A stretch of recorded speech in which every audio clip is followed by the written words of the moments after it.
Welcome back, AP Stats students, to part 2 of the 2025 early FRQ solutions, a few hours after College Board released the questions for this year. Let's get started with question number 4. So question number 4 on this year's AP exam was the inference procedure. And in my class, students were very happy to see that it was a one sample z-test for P. It's one of the easier inference procedures that we can do on the AP exam. And my students learned the state plan to conclude method of answering these questions. And so that's how I'm going to lay out my solution. Now, we're looking at the proportion of students in a high school in country W that use a certain app for help with their homework at least once a week. And so for our state step, we're going to say that our null hypothesis is that P equals 0.22, which is what's reported for that country. And the alternative hypothesis is the hypothesis that indicates Karen's belief that at her school it's actually greater than 0.22. And it's important that we state where P represents the true proportion of students at her school that use the app for homework help at least once per week at a significance level of 0.05. Onto the plan step, there are two things we need to list. We've got to say both the name of the inference procedure and all the conditions that must be checked in order for that procedure to be followed. So this is a one sample z-test for P, otherwise known as a one proportion z-test. Either of those two names should be perfectly fine on the AP exam. And the three conditions are the random condition, which was met because she took a random sample of 130 students from her school, the 10% condition, which is that we cannot sample without replacement more than 10% of a population. The problem told us that there's 2,000 students at her school and she only sampled 130, which is certainly less than 10%. And finally, the large counts condition, we check that 130 times 0.22, which is 28.6, is at least 10, as well as 130 times 1 minus 0.22, or times 0.78, which comes out to about 101, is at least 10 as well. All our conditions are met. We can move on to the do step. In our do step, we need to do two things. We need to find our standardized test statistic, in this case z. We get a z value of 1.99, and then we can either use table A or we can use the normal CDF function in our calculator in order to find our p-value. In this case, our p-value comes out to 0.0233. Let's move on to conclude. In our conclude step, we're going to compare that p-value to our significance level alpha, and because it is considerably lower than alpha, we are going to reject our null hypothesis and conclude that we do have convincing evidence that the proportion of students at Karen's school that are using this app for homework help at least once a week is more than 22%. On to question 5, and question 5 was another probability question, the second one of this year's AP exam, and we are looking at the number of bedrooms in houses that were constructed in a sample from 2024, and we have information from 2017. They tell us that in 2017 the mean number of bedrooms for houses built in that year was 2.9. And part A says a house from the sample will be selected at random. What is the probability that the house has fewer than 3 bedrooms? And so we can essentially just set that up as a probability statement. The probability that a random variable x is less than 3, where x comes from the distribution that's given, is the same as the probability that x equals 1 plus the probability that x equals 2. We add up the two corresponding probabilities and we get a probability of 0.34, or 34% chance that a randomly selected household will have less than 3 bedrooms if it comes from this sample. The next question asks us, what is the mean number of bedrooms for the sample of newly built houses in 2024?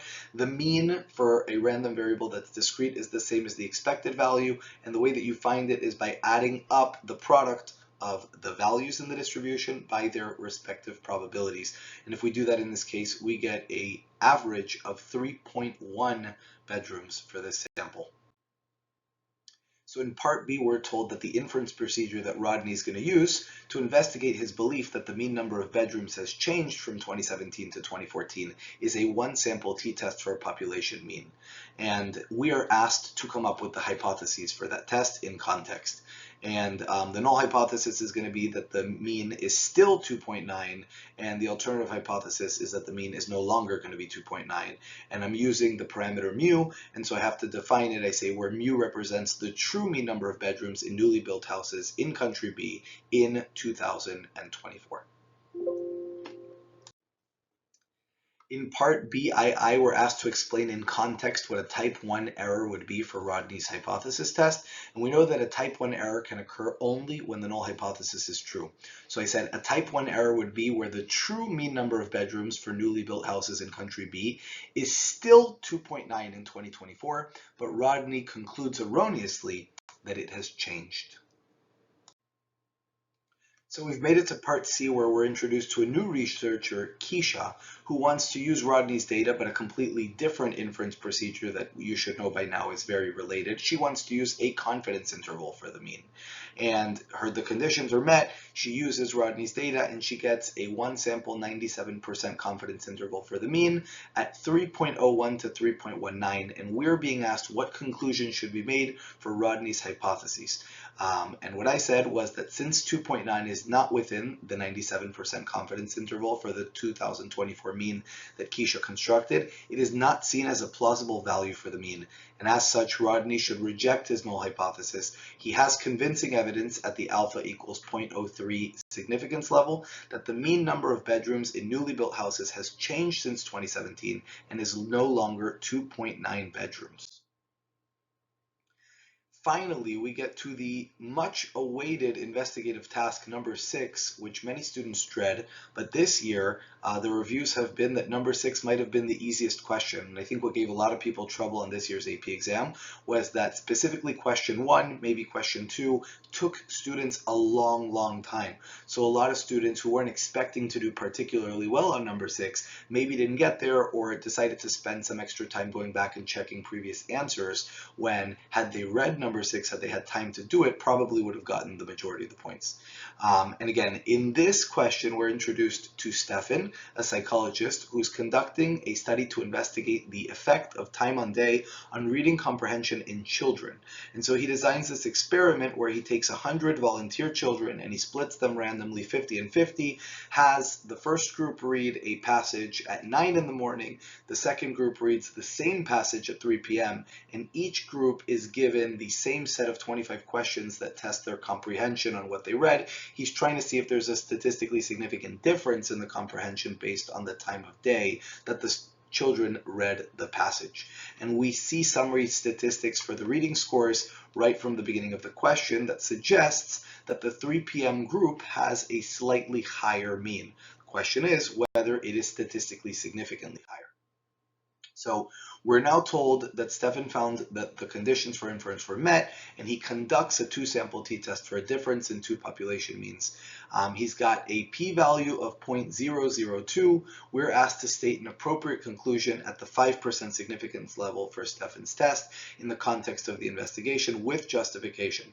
So I said, since our p-value of 0.002 is less than our significance level of 0.05, we reject the null hypothesis. We have convincing evidence that the mean reading scores for all children, similar to those in the study who would read the story at 9 a.m., differ from the corresponding mean score for all children similar to those in the study who would read the story at 3 p.m. Getting such far apart sample means would be would happen extremely infrequently, based solely on chance, if their true means were actually the same.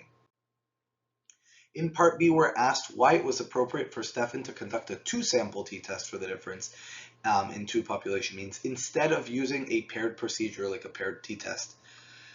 And I said a 2-sample procedure was appropriate because the subjects were randomly assigned to 2 treatment groups as part of a completely randomized experimental design.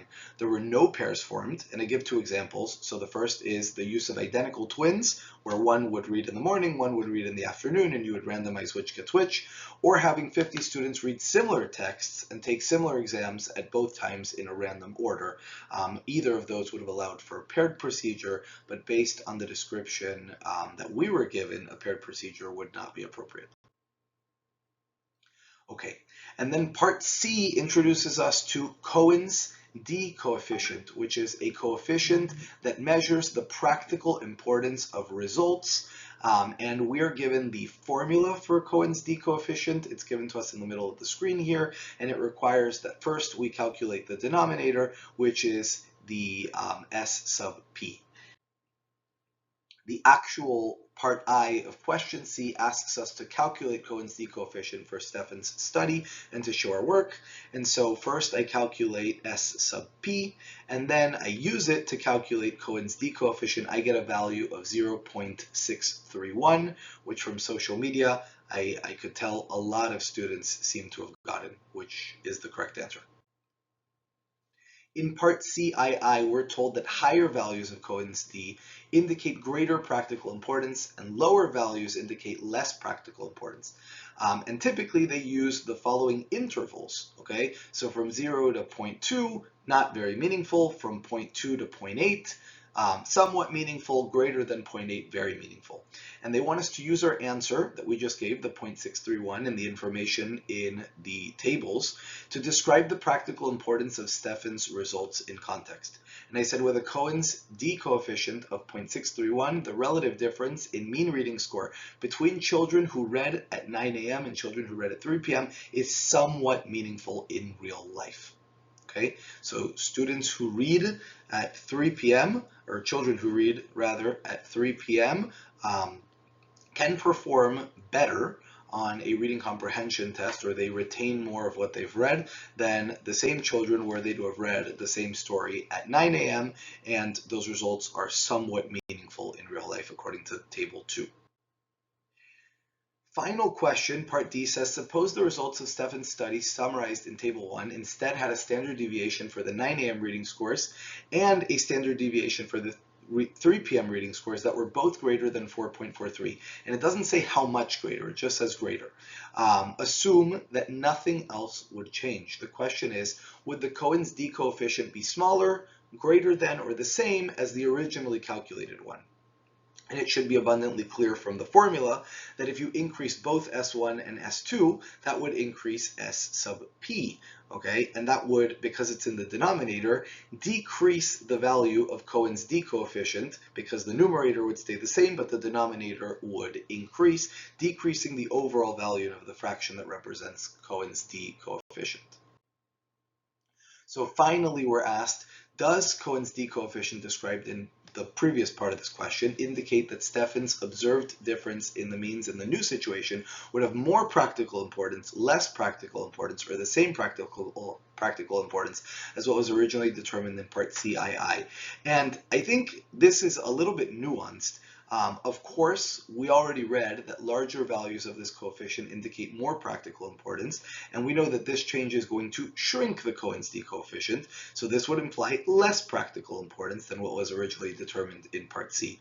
That being said, because the ranges are so big, the standard deviations would have to grow pretty considerably for the coefficient to actually drop to the next lowest section, which is the not very meaningful in real life section. Again, it's going to be less important. The question is how considerably so. It's not going to drop to the next section unless those standard deviations grow quite considerably. That's the entirety of the 2025 AP exam FRQs, early solutions.